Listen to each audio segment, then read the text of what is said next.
segunda-feira é dia de Ciência da Felicidade aqui no Comunidade do Conhecimento. E quem está aqui com a gente é o Lucas Penteado. O assunto de hoje é o ranking dos países mais felizes, que tem as pessoas mais felizes. É isso mesmo, né, Lucas? É isso. Brasileiro está em que posição aí, o Brasil? O Brasil está em 22º dentro do ranking que é medido. Essa medida ela é feita através de vários anos. Então, essa medição de 2017 foi feita dos anos de 2012 até 2016. É um número bom? 22º é muito bom porque tem 156 países que são colocados, né, nessa medida. Dentro dessa medida nós temos assim países próximos nossos aqui que estão um pouco acima. Exemplo, o Chile, que está 2 ou 3 posições acima. E temos países como o Canadá, outros países que já estão nas posições superiores, né? Quem que é o primeiro do ranking? O primeiro do ranking é a Noruega, né? Depois a gente tem a Dinamarca e a gente tem a Islândia. São os 3 primeiros. Isso por uma formatação do país que tem 7 medidas diferentes para que a gente possa conseguir chegar a essa medição final. E o que eles querem saber das pessoas para saber o quanto são felizes? Então, nesse Happiness Report, que é essa medida, um dos fatores mais importantes que a gente tem chama-se distopia. Distopia é a capacidade que as pessoas têm de viver bem, mesmo quando as situações não são tão boas. Eu acredito que nesses últimos anos, com tantos acontecimentos difíceis, as pessoas estão aprendendo cada vez mais a viver feliz, mesmo com os acontecimentos. E outro que é muito importante é o produto interno bruto dividido pelo número de pessoas. Então, a capacidade da pessoa poder sobreviver dessa maneira. Junto a isso está ligado o quarto fator, que é o fator de liberdade de escolhas. A felicidade está muito ligada à pessoa poder escolher aquilo que ela faz com o seu próprio dinheiro, com o seu próprio tempo, com a sua própria vida. Bom, vamos falar um pouquinho da dispropia. Dispropia, isso? Distopia. Né? Distopia. Opa, já estou mudando tudo.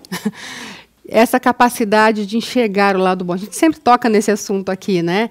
Que é a forma de, às vezes, encontrar a coisa boa, mesmo em algo que, em princípio, não pareça tão bom, né? Exatamente. A gente tem uma área do nosso cérebro que é a área responsável pelo prazer. O hormônio responsável por isso é a dopamina. Então, as pessoas procuram coisas que dão prazer para que elas possam liberar essa dopamina. Uma das coisas mais importantes é que quando a pessoa pensa em algo positivo, pensa que algo realmente pode dar certo, mesmo que nesse momento esteja dando errado, esse hormônio já é liberado antes mesmo daquilo acontecer. Quando você sonha com alguma coisa, quando você deseja alguma coisa, você já tem nesse momento um sentimento de que aquilo vai ser bom, né? Você vai ter uma sensação em tempo real que aquilo pode ser bom para você. E isso acontece ao contrário também, quando a gente fica se imaginando brigando com alguém ou imaginando uma situação dando errada? Com toda certeza. Nós temos o outro hormônio que é o cortisol, que é o hormônio da tristeza, da infelicidade, vamos dizer assim. E o cortisol ele é liberado quando você tem pensamentos ruins, né? O pensamento de confronto, a gente costuma dizer que nem é muito um pensamento, porque ele é instintivo, né? O nosso instinto faz com que a gente entre em confronto ou que a gente procure a fuga. Então o cortisol ele vai trazer isso para dentro de você, que você não vai estar bem, que você não vai conseguir chegar onde você quer, que você não vai ter disposição suficiente. E isso dentro do cérebro faz com que as conexões sejam mais lentas. Isso acontece muito, às vezes, da pessoa pensar na coisa ruim, não estar vivendo, mas pensando, porque se fulano falar isso, eu vou falar aquilo, eu vou dar tal resposta, não sei o quê. E aí ela fica mal, mesmo não estando vivendo aquela realidade, né? Não estando dentro daquela realidade. Não aconteceu ainda, mas ela já fica mal antes. Exatamente. O cérebro nosso tem cerca de 20 watts de potência. Não que a gente vai mudar ele quando a gente vai ficar numa situação ruim, mas que a gente utiliza grande parte da nossa potência cerebral em um lado do cérebro que não é tão interessante para a nossa vida. E aí a gente ativa alguns sentimentos como a raiva. A raiva é importante, mas em determinados momentos. Agora, a raiva para executar coisas que não são boas, ela é completamente uma disfunção, um descontrole cerebral. Para melhorar isso, para tentar não entrar nessa bad aí que o pessoal chama, o ideal é realmente parar para pensar no que eu estou pensando, ou por que eu estou pensando isso. Exatamente. Quando a gente fala dos países, do ranking dos países, na variável que fala sobre a liberdade de escolhas, tem algo muito importante. Quando você está lendo o Happiness Report, eles explicam todas as variáveis e nessa eles dizem o seguinte: a liberdade de escolhas está ligada à capacidade das pessoas de fazer escolhas boas. Então, é parar e pensar, é não viver no automático e quando alguma situação ruim ocorrer, você ter a liberdade de tomar um tempo para decidir o que você vai fazer com ela. É só realmente levando isso para o nosso córtex, para a parte racional, que a gente consegue fazer boas opções e chegar a essa felicidade. Agora, o brasileiro, né, o latino em si é muito explosivo, né? Quando acontece a coisa ruim, já vem uma reação em seguida. Você acha que mesmo aqui com essa já cultura que a gente tem de ser explosivo, consegue-se realmente parar, pensar e não reagir automaticamente quando acontece uma coisa ruim? É um pouco mais difícil, porque a gente tem uma vida que é muito mais corrida do que esses países que estão nos primeiros pontos do ranking.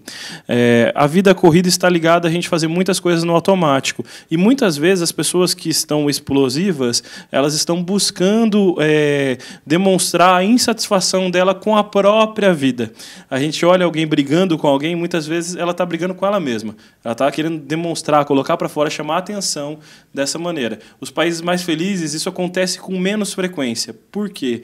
Porque essas pessoas já têm uma liberdade de poder viver experiências boas durante o seu tempo, durante o seu dia a dia. Eles são respeitados em sua fisiologia. Então, as escolhas do trabalho têm a ver com a fisiologia da pessoa, como que ela é naturalmente. Nós passamos por um momento difícil, econômico, político. Uma das coisas que tem no Happiness Report é a percepção da corrupção. E isso, com certeza, fez a nossa pontuação cair muito nos últimos 2 anos. Né? É mais difícil controlar o nervosismo quando não temos tempo para pensar, quando nossa agenda está lotada de coisas que nós não controlamos. Então, a dica é não reagir de imediato. Pare e pensa e escolhe o que mais quer difícil sentir. que seja. Você tem um convite para fazer para o pessoal também, né? É isso aí. A gente vai fazer um grande workshop. É uma ideia do que é o combustível do sucesso, o que é a ciência da felicidade, que vai ser dia 5/9 no Teatro Luz Amor.